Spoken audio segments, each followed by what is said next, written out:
ന് ഒരു പാത ടിപ്പണി അല്ലെങ്കിൽ അടിക്കുറിപ്പൊക്കെ നൽകി. അപ്പോൾ അടിക്കുറിപ്പിന് നിങ്ങൾ മെയിനായിട്ട് ശ്രദ്ധിക്കേണ്ടത് അതിൻ്റെ ലക്ഷ്യാർത്ഥം എന്താണോ അതിൻ്റെ ലക്ഷ്യം, ആ ഒരു ചിത്രത്തിൽ അല്ലെങ്കിൽ കൊളാഷിൽ കണ്ട് എന്താണോ ലക്ഷ്യം അതിൻ്റെ കേന്ദ്രീകരിച്ചായിരിക്കണം നിങ്ങൾ പാത ടിപ്പണി കൊടുക്കേണ്ടത്. പിന്നെ സമുച്ചയ ഭാവുക ആത്മസാത് കിയാ ഹെ, എന്താണോ അതിലെ ഭാവം, എന്താണോ അതിൽ ബാലവേല എന്ന് അതിനൊക്കെ ഉൾക്കൊള്ളിച്ചുകൊണ്ട്, പിന്നെ പ്രഭാവശാലി ഒക്കെ നിങ്ങൾക്കറിയാം, നിങ്ങൾക്ക് പ്രത്യേകിച്ച് പറഞ്ഞതിൻ്റെ ആവശ്യമൊന്നുമില്ല. അപ്പോൾ ഇതൊക്കെ ഉൾക്കൊള്ളിച്ചിട്ട് വേണം ഒരു അടിക്കുറിപ്പ് തയ്യാറാക്കാൻ. ഒരു കൊളാഷിനോ അല്ലെങ്കിൽ നിങ്ങൾക്ക് സ്കൂളിലൊക്കെ മത്സരമൊക്കെ വെക്കലോ അടിക്കുറിപ്പ് തയ്യാറാക്കണ്ടേ അല്ലേ? അപ്പോൾ നിങ്ങൾക്ക് അറിയുന്നുണ്ടായിരിക്കും. അടുത്ത നോക്കിക്കേ, ഇനിയാണ് നമ്മളെ മെയിൻ കണ്ടന്റിലേക്ക് കടക്കുന്നത്. ഇതാണ് നമ്മുടെ ഈ പാഠത്തിൽ പറയുന്നത്. വിവരാവകാശ നിയമം ഒരു ഇൻട്രോ പോലെ കൊടുത്തതേ ഉള്ളൂ. പക്ഷേ ഇതാണ് നമ്മൾ അറിഞ്ഞിരിക്കുന്നത്. എന്ത്? ലെറ്റർ. ആർക്കാണ്? സാർവജനിക് സൂചനാധികാരി കെ നാം പർ എന്നാണ്. പബ്ലിക് ഇൻഫർമേഷൻ ഓഫീസറിനാണ് നമ്മൾ എന്ത് കൊടുക്കുന്നത്? ഈ ലെറ്റർ അല്ലെങ്കിൽ വിവരാവകാശ നിയമത്തെ നമ്മൾ പറഞ്ഞല്ലോ. അപ്പം എങ്ങനെയാണ് നമ്മൾ സാധാരണ ജനങ്ങൾ ആരായുന്നത് സർക്കാരിനോട്? ആ വിവരാവകാശ നിയമം വഴിയാണ്. അപ്പോൾ അതിന് ആർക്ക് ലെറ്റർ അയക്കണം? നമ്മളെ പബ്ലിക് ഇൻഫർമേഷൻ ഓഫീസർക്ക് അല്ലെങ്കിൽ സാർവജനിക് സൂചനാധികാരിക്ക് കത്തയക്കണം. അപ്പോൾ ആ കത്തൊന്ന് നമുക്ക് നോക്കാം. അപ്പോൾ നമുക്കറിയാം നമ്മുടെ ലെറ്റർ നിങ്ങൾക്ക് പ്രത്യേകിച്ച് പറഞ്ഞതിൻ്റെ ആവശ്യമില്ല. 2 തരത്തിലാണുള്ളത്, ഔപചാരികം അനൗപചാരികം എന്ന് പറയുന്നുള്ളത്. ഔപചാരികം എന്തായിരിക്കും? സാധാരണ നമ്മളെ ഫ്രമും ടൂവും സബ്ജക്റ്റ് ഹെഡിങ്ങും റിക്വസ്റ്റിങ്ങും ഒക്കെ വെച്ചിട്ട് അതിനൊക്കെയാണ് പ്രാധാന്യം. എന്ത്? നമ്മുടെ ഔപചാരിക പത്രത്തിൽ. അനൗപചാരിക എന്ന് പറഞ്ഞാൽ ടൂവും ഫ്രമൊക്കെ വെച്ചിട്ട് നമുക്ക് ഇഷ്ടപ്പെടുന്നവർക്ക് കൈമാറാൻ ഉപയോഗിക്കുന്നു അല്ലേ? അപ്പോൾ അതുകൊണ്ട് ഈ ഔദ്യോഗിക ഭാഷയ്ക്ക് ഇതിലൊന്നും പ്രാധാന്യം ഇല്ല എന്നാണ് അപ്പോൾ നമുക്കിനി ഇവിടെ പഠിക്കാനുള്ളത് എന്ന് പറഞ്ഞാൽ ഒരു ഔപചാരിക അല്ലെങ്കിൽ ഫോമൽ ലെറ്ററാണ് നമുക്ക് പഠിക്കാനുള്ളത്. നിങ്ങളത് നോക്കിക്കേ. അപ്പം നമുക്ക് എന്തറിയാം? ഒരു ഫോമൽ ലെറ്റർ ആയിരിക്കുമ്പോൾ സേവാമയം എന്ന് കൊടുക്കുമെന്നറിയാം അല്ലേ? എന്താണ് സേവാമയം? ആർക്കാണ് നമ്മൾ അയക്കുന്നത്? നേരത്തെ പറഞ്ഞു, സാർവജനിക് സൂചനാധികാരിക്കാണ്. റോസ്ഗാർ മന്ത്രാലയ്, നമ്മളെ തൊഴിൽ മന്ത്രാലയത്തിൽ, റോസ്ഗാർ എന്ന് പറഞ്ഞാൽ തൊഴിലിന് വേണ്ടിയിട്ട്, ഭാരത് സർക്കാർ, നെയ് ദില്ലി. പിന്നെ നിങ്ങൾ ശ്രദ്ധിക്കേണ്ടത് ഇതിൻ്റെ ഒപ്പം തന്നെ ഒരു സ്റ്റാമ്പ് അവിടെ കൊടുത്തിട്ടുണ്ട്. നോക്കിക്കേ, അത് 10 രൂപയുടെ ഒരു സ്റ്റാമ്പാണ്. അപ്പോൾ നിങ്ങൾ എന്ത് ചെയ്യണം? നിങ്ങളുടെ എക്സാമിന് വരുമ്പോൾ ആ സൈഡിൽ സ്റ്റാമ്പ് വരച്ച് വെക്കില്ല, ഒരു 10 രൂപ സ്റ്റാമ്പിൻ്റെ ഒരു മോഡൽ വരച്ച് വെക്കാം. എന്നിട്ട് 10 രൂപ അല്ലെങ്കിൽ ഒരു ചതുരക്കളിയിൽ 10 രൂപയെന്ന് മാത്രം എഴുതി വെക്കുക. ഓക്കെ, അങ്ങനെ എഴുതി. ഈ 10 രൂപയെ എന്ന് എഴുതുന്നത് മസ്റ്റാണേ, മറക്കാതെ എഴുതണം. സേവാമയം കഴിഞ്ഞിട്ട് അതിൻ്റെ നേരെ റൈറ്റ് സൈഡിലായിട്ട് എഴുതണം. അത് കഴിഞ്ഞിട്ട് നിങ്ങൾക്ക് മനസ്സിലാകാൻ വേണ്ടിയിട്ട് കൊടുത്താണത്. എന്തൊക്കെ വേണമെന്ന് വെച്ചാൽ ആവേദക നാം, അതായത് അപേക്ഷിക്കുന്ന ആളുടെ പേരെന്താണ്? എന്ത് പേരവിടെ കൊടുത്തിട്ടുള്ളത്? ഹരിതായം എന്നാണ്. പിന്നെ ടാക്ക പൂര പത്ത, എന്താണ് മുഴുവൻ വിലാസം കൊടുത്തിട്ടുള്ളത്? ഹരിതം, ശാന്തിനഗർ, തിരുവനന്തപുരം, 22 എന്ന് കൊടുത്തിട്ടുണ്ട് അല്ലേ? ഇനി അടുത്ത സൂചനാക്ക വിഷയം. എന്തിനു വേണ്ടിയിട്ടാണ് ഇപ്പോൾ എന്തറിയുന്നതിന് വേണ്ടിയിട്ടാണ് ഇപ്പോൾ അത് എഴുതുന്നത്? അതിൻ്റെ വിഷയം എന്താണ്? बाल श्रम को रोकने के लिए रोजगार मंत्रालय द्वारा की गई कार्रवाइयों से संबंधित, अതായത് ഈ ബാലവേലകളൊക്കെ തടയുന്നതിന് വേണ്ടിയിട്ട് തൊഴിൽ മന്ത്രാലയം എന്തൊക്കെ നടപടികളാണ് സ്വീകരിച്ചിട്ടുള്ളത് അതിനെക്കുറിച്ചിട്ട് അറിയുന്നതിന് വേണ്ടിയിട്ടാണ്. കാർവായി എന്ന് പറഞ്ഞാൽ നടപടി അല്ലേ? ഞാൻ അടുത്ത് നോക്കിക്കുക, 4ാമത്തെ ആയിട്ട് എഴുതിയിട്ടുള്ളത് മാഖി കൈ സൂചനാക്ക വിവരൺ, അതായത് നമ്മൾ എന്തൊക്കെയാണ് ആവശ്യപ്പെടുന്നത്. ഇപ്പോൾ ഈ ബാലവേലയെക്കുറിച്ച് അറിയണം, അപ്പോൾ അതിന് എന്തൊക്കെയാണ് നമുക്ക് ആ ബാലവേലയെക്കുറിച്ച് അറിയേണ്ടത് എന്നാണ്. അപ്പോൾ ഫസ്റ്റ് ക്വസ്റ്റ്യൻ ആയിട്ട് കൊടുത്തിട്ടുള്ളത് ക്യാ ഭാരത് മേ ബാലശ്രം പർ കാനൂനി രോക്ക് ഹെ, ബാലവേലയ്ക്കെതിരായിട്ട് അതിനെ തടയുന്നതിന് വേണ്ടിയുള്ള നിയമം നമ്മുടെ ഭാരതത്തിലുണ്ടോ എന്നാണ്. तो बाल श्रम रोकने और उसके खिलाफ समाज को सचेत करने के कौन कौन से प्रावधान है എന്നാണ്. അതായത് ഇങ്ങനെ തടയുന്നതിന് വേണ്ടിയിട്ടും മാത്രമല്ല സമൂഹത്തിന് ഒരു ബോധവൽക്കരണം നടക്കുക എന്ന് പറയില്ലേ, അതിന് വേണ്ടിയുള്ള എന്തൊക്കെ കരുതൽ നടപടികളാണ്? പ്രാവിധാൻ എന്ന് പറഞ്ഞാൽ എന്താണ്? കരുതൽ നടപടി എന്നാണ് കേട്ടോ. ഈ പ്രാവധാൻ എന്നല്ല, പ്രാവിധാൻ എന്നാണ് കേട്ടോ. കരുതൽ നടപടി അല്ലെങ്കിൽ വകുപ്പ് എന്തൊക്കെയാണ് ഇവിടെ നിലനിൽക്കുന്നത് എന്നാണ്. 2ാമത്തെ ക്വസ്റ്റ്യൻ ആണ് मंत्रालय द्वारा रोजगार जगहों में सूचना पट लगवाने की कौन कौन सी कार्रवाइयाँ ली गई है, അതായത് ഈ തൊഴിൽ മന്ത്രാലയം മുഖേന ഈ ജോലി സ്ഥലങ്ങളിലൊക്കെ ഈ ആളുകൾക്ക് സൂചനാ പട്ട് എന്ന് പറഞ്ഞാൽ നോട്ടീസ് ബോർഡൊക്കെ വെക്കുന്നതിന് വേണ്ടിയിട്ടുള്ള എന്തൊക്കെ നടപടികളാണ് സ്വീകരിച്ചിട്ടുള്ളത് എന്നാണ്. 3ാമത്തെ ക്വസ്റ്റ്യൻ ഭാശ്രം കെ ബാരെ മേ പതാ ചൽനി പർ കിസ് കാര്യാലയം മേ സൂചന ദേനി ഹെ, അപ്പോൾ അതായത് നമ്മൾ അറിഞ്ഞാൽ ഇപ്പോൾ ബാലവേല അവിടെ നടക്കുന്നുണ്ട് എന്ന് അറിഞ്ഞാൽ എവിടെയാണ് ഞങ്ങൾ അത് അറിയിപ്പ് നൽകേണ്ടത് അല്ലെങ്കിൽ ആ ഒരു ന്യൂസ് നൽകേണ്ടത്? കാര്യലേക്ക് ദൂർഭാഷ ഉപലബ്ധ കരാ സക്തി ഹേ. ദൂർഭാഷ എന്ന് പറഞ്ഞാൽ ടെലിഫോണ്, അതായത് അവിടുത്തെ ഒരു ടെലിഫോൺ നമ്പർ ഉണ്ടാവില്ല, അത് ഞങ്ങൾക്ക് തരാൻ സാധിക്കുമോ എന്നാണ്. ബാലശ്രമ के लिए प्रेरित करने वालों को मिलने वाला अधिकतम दंड क्या है. അപ്പം ഇങ്ങനെ ബാലവേല നടത്തുന്നവരുണ്ടാവും അല്ലേ, അവർക്ക് ഒരു മിനിമം എന്തൊക്കെ ശിക്ഷകളാണ് അവർക്കുള്ളത് എന്നാണ് ചോദിക്കുന്നത്.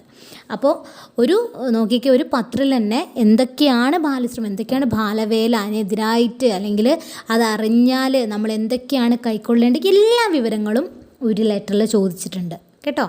അപ്പോൾ നിങ്ങളിപ്പോൾ എക്സാമിന് വരികയാണെങ്കിൽ 3 ക്വസ്റ്റ്യൻ എന്തായാലും 3 or 4 ക്വസ്റ്റ്യൻ നിങ്ങൾ എന്തായാലും ചോദിക്കുക. ഓക്കെ. അപ്പോൾ 5ാമത്തെ പറയാൻ സൂചന ടാക്കിയ ദസ്തീമേ.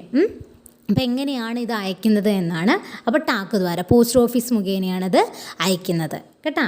എന്നിട്ട് നമ്മുടെ റൈറ്റ് സൈഡിൽ ഹസ്താക്ഷർ ഹരിതയമാരാണോ അയക്കുന്നത് അവരുടെ കയ്യൊപ്പ് അല്ലെങ്കിൽ സിഗ്നേച്ചർ ഇടുക. അതേപോലെ തന്നെ ഇപ്പുറത്ത് എന്ത് ചെയ്യുക, നമ്മുടെ ലെഫ്റ്റ് സൈഡിൽ തിരുവനന്തപുരം എവിടെ നിന്നാണ് സ്ഥലം, ആ ഡേറ്റൊക്കെ കൊടുക്കുക. അത്രയേ ഉള്ളൂ കേട്ടോ. അപ്പോൾ മെയിനായിട്ട് ഓരോ സ്റ്റെപ്പ് ബൈ സ്റ്റെപ്പായിട്ട് നിങ്ങൾ ആലോചിച്ച് പോവുക, ക്വസ്റ്റ്യൻസ് കണ്ടെത്തുക. എന്താണോ ഇതിപ്പോൾ ബാലശ്രമിൻ്റെ മാത്രമായിട്ട് നമ്മുടെ എക്സാമിന് ചോദിക്കണമെന്നൊന്നുമില്ല. അപ്പോൾ നിങ്ങളൊരു നമൂന അല്ലെങ്കിൽ ഒരു ഉദാഹരണം എന്നുള്ള രീതിയിൽ നിങ്ങൾ കൊടുത്തതേ ഉള്ളൂ. അപ്പോൾ ഇങ്ങനെ എക്സാമിന് ചോദിക്കുകയാണെന്ന് വെച്ചാൽ ഇതൊക്കെ എഴുതി പോവുക. ഓക്കെ, മനസ്സിലായില്ലേ? അപ്പോൾ ഇനി അടുത്ത് പറഞ്ഞു പോകുമ്പോൾ നിങ്ങൾ കൂടുതലായിട്ട് മനസ്സിലാവും. നോക്കിക്കേ, അടുത്തത് ഒരു ക്വസ്റ്റ്യൻ ആണ്. അപ്പോൾ നമുക്കൊരു ലെറ്റർ തന്നിട്ടുണ്ടല്ലേ, അതിൻ്റെ അടിസ്ഥാനത്തിൽ എഴുതാൻ വേണ്ടിയിട്ടാണ് പത്രയ്ക്ക് ആധാർ പർ ലിഖേ എന്ന് പറഞ്ഞിട്ട്. പത്രം എന്ന് പറഞ്ഞിട്ട് ആരാണ് ഭേജനേവാല, പാനേവാല, ദിനാങ്ക്, സ്ഥാന്, വിഷയമൊക്കെ കൊടുത്തിട്ടുണ്ട്. അപ്പോൾ ഭേജനേവാല ആരാണ് അയക്കുന്നത്? നമ്മുടെ ഹരിത എം ആണ് ആവേദക് അല്ലേ. പാനേവാല ആരാണ്? സ്വീകർത്താവ് ആരാണ്? നമ്മുടെ സാർവജനിക് സൂചന അധികാരിക്കാണ് അയക്കുന്നത്, അതാണ് പാനേവാല. ദിനാങ്ക് ഏതാ? ഡേറ്റ് അവിടെ കൊടുത്തിട്ടുണ്ട് 10/7/2014 എന്നും. സ്ഥലം ഹരിത അയക്കുന്ന എവിടെ നിന്നാണ്, ഏത് സ്ഥലത്താണ്? തിരുവനന്തപുരമാണെന്നും. എന്താണ് വിഷയം, എന്തിനു വേണ്ടിയിട്ടാണ്? ബാലശ്രം കോ രോക്നെ കെ ലിയേ, ബാലവേല തടയുന്നതിന് വേണ്ടിയിട്ട് റോസ്ഗാർ മന്ത്രാലയ ദ്വാരാ കി ഗൈ കാർവായിയും സെ സംബന്ധിത. എന്തൊക്കെ നടപടിക്രമങ്ങളാണ്, അല്ലെങ്കിൽ എന്തൊക്കെ നടപടികളാണ്, എന്തൊക്കെ നിയമങ്ങളാണ് നമ്മുടെ തൊഴിൽ മന്ത്രാലയങ്ങൾ സ്വീകരിച്ചിട്ടുള്ളത് എന്നതിനെക്കുറിച്ച് അറിയുന്നതിന് വേണ്ടിയിട്ടാണ്. മനസ്സിലായില്ലേ? ഞാനത് മുകളിൽ എഴുതിയെന്നുള്ളൂ കേട്ടോ വിഷയം.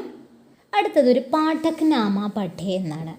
എന്താ ഈ പാഠക്നാമ എന്ന് പറഞ്ഞാൽ അത് വായനക്കാരൻ്റെ അഭിപ്രായങ്ങളാണ്. നമ്മുടെ പത്രത്തിലൊക്കെ കണ്ടിട്ടുണ്ടാവും, ഈ എഡിറ്റോറിയൽ പേജിൽ തന്നെയാണ് സാധാരണയായിട്ട് നമ്മൾ ഈ പാഠക്നാമ കാണുന്നത്. അതായത് വായനക്കാരൻ്റെ അഭിപ്രായങ്ങൾ, ഇനി ചിലപ്പോൾ കാഴ്ചപ്പാടുകൾ, കത്തുകൾ, ആക്ഷേപങ്ങൾ, അഭിപ്രായങ്ങൾ, വായനക്കാർ എഴുതുന്ന എല്ലാത്തിനെയും പാഠക്നാമ എന്നാണ് പറയുക. അപ്പോൾ ഈ ന്യൂസ് പേപ്പറിൽ വരുന്ന ഈ റിപ്പോർട്ടുകൾ, വാർത്തകളൊക്കെ ഉണ്ടാവില്ലേ, ഫീച്ചർ എഡിറ്റോറിയലൊക്കെ വരും, അതിനൊക്കെ സംബന്ധിച്ചൊക്കെ എഴുതാറുണ്ട്, നമ്മുടെ പാഠക്നാമ എഴുതാറുണ്ട് എന്നാണ്. അപ്പോൾ എല്ലാ ഒരു ന്യൂസ് പേപ്പറുകളിലും എഡിറ്റോറിയൽ പേജ് എന്നല്ല കണ്ടിട്ട് എല്ലാ ന്യൂസ് പേപ്പർ എഡിറ്റോറിയൽ പേജ് ഉണ്ടായിരിക്കും. അപ്പോൾ അവിടെ ആയിട്ടുണ്ടാവും. അപ്പോൾ ഇതിനായിട്ടൊരു പ്രത്യേക സ്ഥലം തന്നെ നീക്കി വെക്കാറുണ്ട് എന്നാണ് പറയുക. അപ്പോൾ അവിടെ എന്താണ് നമ്മൾ നമ്മുടെ സാധാരണ ജനങ്ങളുടെ അഭിപ്രായം അല്ലേ, ഏകദേശം ഒരു വിവരാവകാശ നിയമം പോലത്തെ ഒക്കെ തന്നെയല്ലേ. അപ്പോൾ അവർക്ക് ചോദിക്കാനുള്ള എന്തൊക്കെയാണെന്ന് വെച്ചാൽ ചോദിക്കുക. അങ്ങനെ ജനജീവിതവുമായി ബന്ധപ്പെട്ട വിഷയങ്ങളൊക്കെ, അല്ലെങ്കിൽ പൊതുജന പ്രതികരണം എന്താണ്, അതൊക്കെയാണ് ഈ പാഠക്നാമ എന്നതുകൊണ്ടൊക്കെ ഉദ്ദേശിക്കുന്നത്. അപ്പോൾ അങ്ങനെയുള്ളൊരു പാഠക്നാമയാണ് അവിടെ കൊടുത്തിട്ടുള്ളത്. അതൊന്ന് വായിച്ചു നോക്കിക്കേ. സർക്കാരി ഉच्च माध्यमिक स्कूल चिट्टारीपरम में लगभग 3000 ഛാത്ര അധ്യയൻ കർ രഹേ ഹേ. അപ്പോൾ എവിടെയാണ്? ചിറ്റാരിപ്പറമ്പ് എന്നുള്ള സ്കൂളിൽ ഏകദേശം 3000-ലധികം വിദ്യാർത്ഥികൾ പഠിക്കുന്നു എന്നാണ് പറയുന്നത്. വേ ഷഹർക്ക് വിഭിന്ന ജഗവും സിയാത്തേ ഹേ. അപ്പോൾ ആ പട്ടണത്തിൽ തന്നെ വിവിധ സ്ഥലങ്ങളിൽ നിന്നാണ് അവർ എത്തുന്നത്. അധികാംശ ഛാത്ര ബസ് കാ സഹാര ലേത്തേ ഹേ. അപ്പോൾ അതായത് അധികം കുട്ടികളും ബസ്സിനെ ആശ്രയിച്ചിട്ടാണ് സ്കൂളിലേക്ക് വരുന്നത്. ബസ് കം ഹോനേക്ക് വജഹസെ ഛാത്രോംകോ ബഡി പരേശാനി ഹോത്തി. അപ്പോൾ ആ സ്കൂളിലേക്ക് ബസ് കുറവാണ്, അപ്പോൾ അതുകൊണ്ട് തന്നെ കുട്ടികൾക്ക് വളരെയധികം ബുദ്ധിമുട്ടാണ് സ്കൂളിലെത്താണ് എന്നാണ്. അധികാരിയോക്ക് സാമനെ കൈ ബറേ സമസ്യ ലായി ഗൈ. ഒരുപാട് പ്രാവശ്യം ഈ പ്രശ്നം ഉന്നയിച്ചിട്ടുണ്ട് ഈ അധികാരികൾക്ക്, ഓഫീസേഴ്സിനൊക്കെ മുന്നിൽ. പർ കോയി ഫായദ നഹീ ഹുവ. പക്ഷേ ഒരു കാര്യം ഉണ്ടായില്ല. ജൽദ് ഇസ് പർ കാർവായി കർണേക്ക് ജറൂരത്ത്. അപ്പോൾ എത്രയും പെട്ടെന്ന് ഇതിന് വേണ്ട നടപടിക്രമങ്ങളൊക്കെ സ്വീകരിക്കാൻ വേണ്ടിയിട്ട് പറയണം. ആരാണ്? രാജേഷ് കുമാർ, സദസ്യ അധ്യാപക അഭിഭാവക സംഘം. അതായത് അധ്യാപക രക്ഷാകർതൃ സംഘടനയിലെ ഒരു അംഗമാണ് ഇത് എഴുതിയിട്ടുള്ളത്. അപ്പോൾ നമ്മുടെ വിഷയം എന്താണെന്ന് വെച്ചാൽ ഏകദേശം എന്താണ് പാഠക്നാമ എന്ന് മനസ്സിലായില്ല. അപ്പോൾ ഇതിനെ വെച്ചുകൊണ്ടാണ് നോക്കിക്കേ. പാഠക്നാമ के विषय पर क्या कार्रवाई की गई उसकी जानकारी पाने के लिए सार्वजनिक सूचना अधिकारी जिला परिवहन कार्यालय कണ്ണൂർ के नाम एक सूचनाधिकार पत्र तैयार करे എന്നാണ്. അതായത് ഈ പാഠക്നാമ വെച്ചുകൊണ്ട് ഒരു എന്തെഴുതാൻ വേണ്ടിയാണ് നമ്മുടെ സൂചനാധികാരിയുടെ നാമിൽ പത്രം എഴുതിയില്ല നമ്മൾ, അത് എഴുതുന്നതിന് വേണ്ടിയിട്ടാണ് പറയുന്നത്.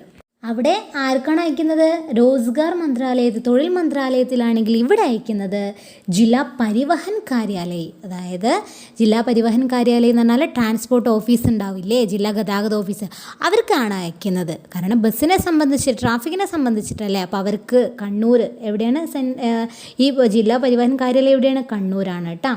അപ്പോൾ അവർക്ക് അയക്കുന്നതിനായിട്ടുള്ള ഒരു എന്താണ് സൂചനാധികാർ പത്രം തയ്യാറാക്കാൻ വേണ്ടിയിട്ടാണ് പറയുന്നത്.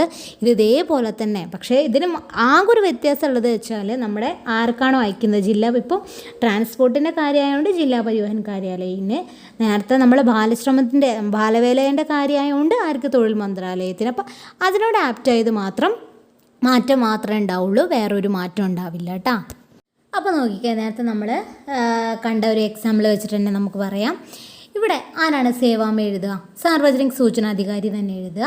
എന്നിട്ട് സടക്ക് പരിവഹൻ കാര്യാലയം, ഇപ്പോൾ റോസ്ഗാർ മന്ത്രാലയമല്ല, അതിന് പകരം എന്തെഴുതണം?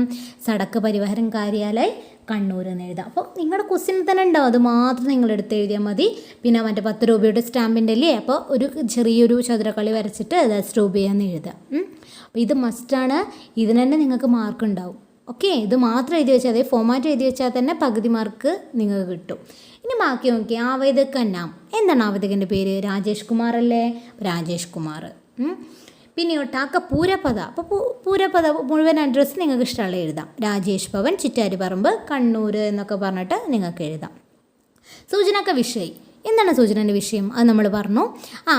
ബസ് കുറവാണല്ലേ, അപ്പോൾ ബസ് നോക്കി കമിക്കെ ഭാരേമേ സടക് പരിവഹൻ കാര്യാലയ ദ്വാരാ കി ഗൈ കാർവായും സെ സംബന്ധിത എന്ന് പറഞ്ഞിട്ട്, അതേപോലെ തന്നെ അവിടെ ബാലശ്രമക്ക് രോക്കനെ കേലിയാണെങ്കിൽ അതിന് പകരം എന്ത് കൊടുക്കുക? ബസ് നോക്കി കമിക്കെ ഭാരേമേ, ബസ് കുറവാണ്, അതിനെക്കുറിച്ചിട്ട് ആ ഒരു നടപടിക്രമം എന്തൊക്കെ സ്വീകരിച്ചു എന്നതിന് വേണ്ടി അറിയാൻ വേണ്ടിയിട്ടാണ്. ഇനി അടുത്തത് മാങ്കി ഗൈ സൂചനാക്ക വിവരൺ.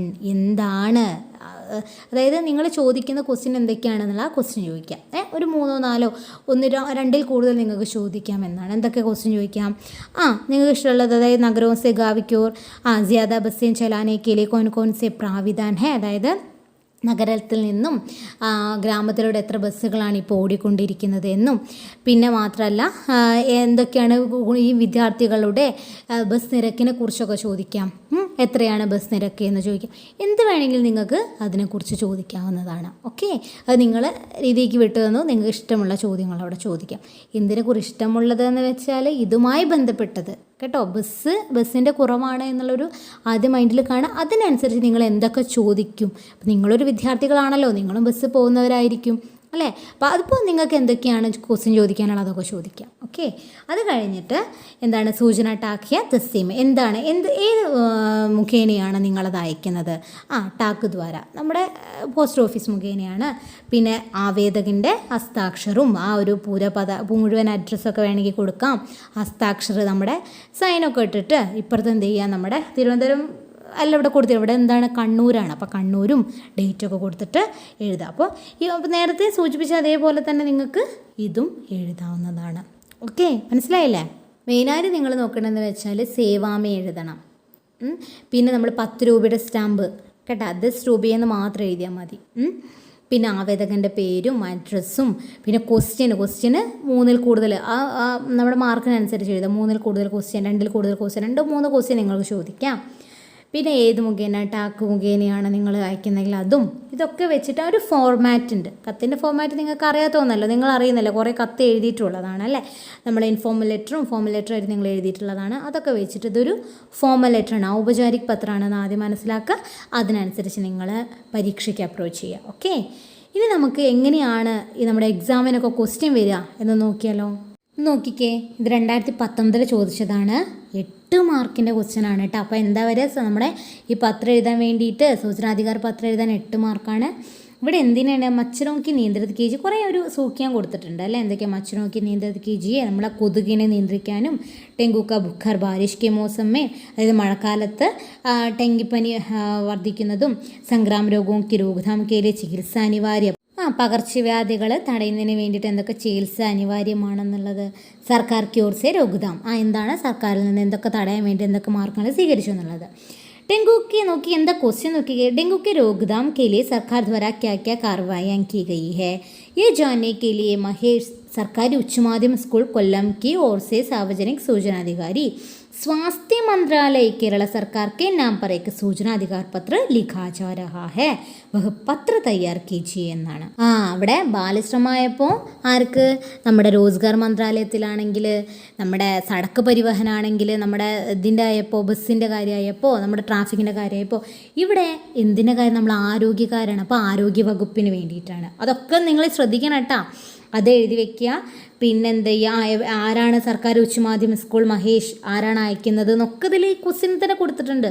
ഇതൊക്കെ വെച്ചുകൊണ്ട് നിങ്ങൾ അതിൻ്റെ ഫോർമാറ്റില്ലേ നമ്മുടെ ടെക്സ്റ്റ് ബുക്കിലെ, അതൊക്കെ വെച്ചിട്ട് നിങ്ങൾ പഠിച്ച് എഴുതണം കേട്ടോ. ഇതൊക്കെ സ്റ്റെപ്പ് ബൈ സ്റ്റെപ്പായിട്ട് പഠിച്ചിട്ട് വേണം നിങ്ങൾ എക്സാമിന് പോകാൻ വേണ്ടിയിട്ടും ഇത് എഴുതാൻ വേണ്ടിയിട്ടും. ഈസി ആയിട്ട് നിങ്ങൾക്ക് ഈ മാർക്ക് സ്കോർ ചെയ്യുന്നതാണ് 8 മാർക്ക്.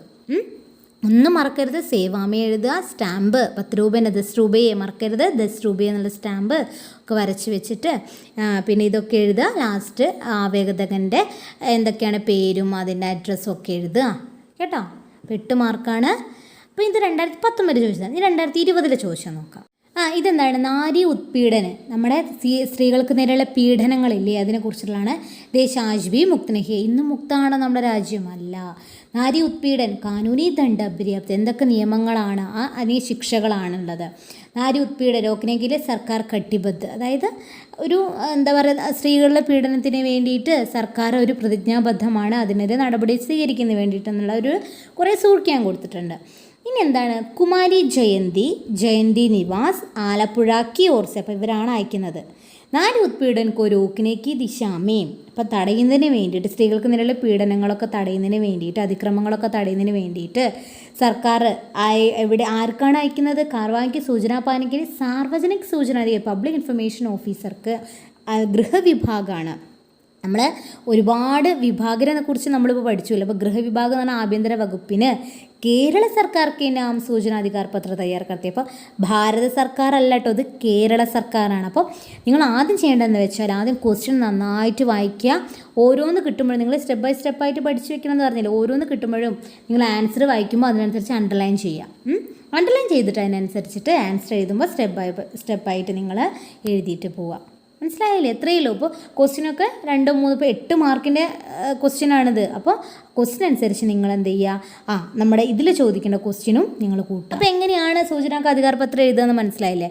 ടെക്സ്റ്റ് ബുക്ക് തന്നെ എക്സാമ്പിളായിട്ട് കൊടുത്തിട്ടുണ്ട്, അത് പഠിച്ച് പോവുക, എഴുതുക കേട്ടോ.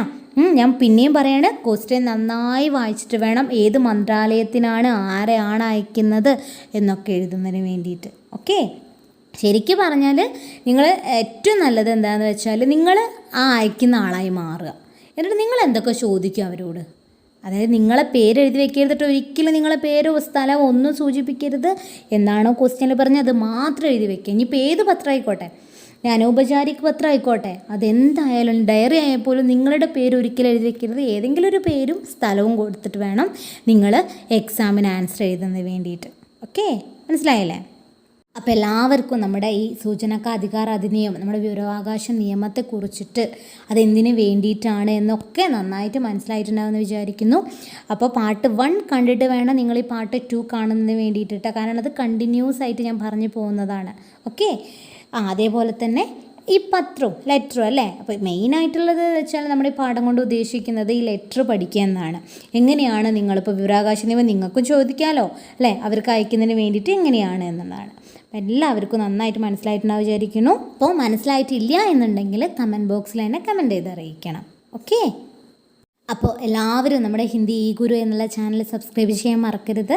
തൊട്ടപ്പുറത്തുള്ള ബെൽ ബട്ടണും കൂടി പ്രസ് ചെയ്താൽ മാത്രമേ ഞാനിടുന്ന ഓരോ വീഡിയോസ് നിങ്ങളുടെ ഫോണിൽ ആ സമയം നോട്ടിഫിക്കേഷനായിട്ട് ലഭിക്കുകയുള്ളൂ. നിങ്ങൾ ഇഷ്ടപ്പെട്ടാൽ ലൈക്ക് ചെയ്യൂ, നിങ്ങളുടെ ഫ്രണ്ട്സിന് വേണ്ടി ഷെയർ ചെയ്യൂ. അപ്പോൾ അടുത്ത വീഡിയോ ആയിട്ട് വരുന്നത് വരെ ധന്യവാദ് ബച്ചോ.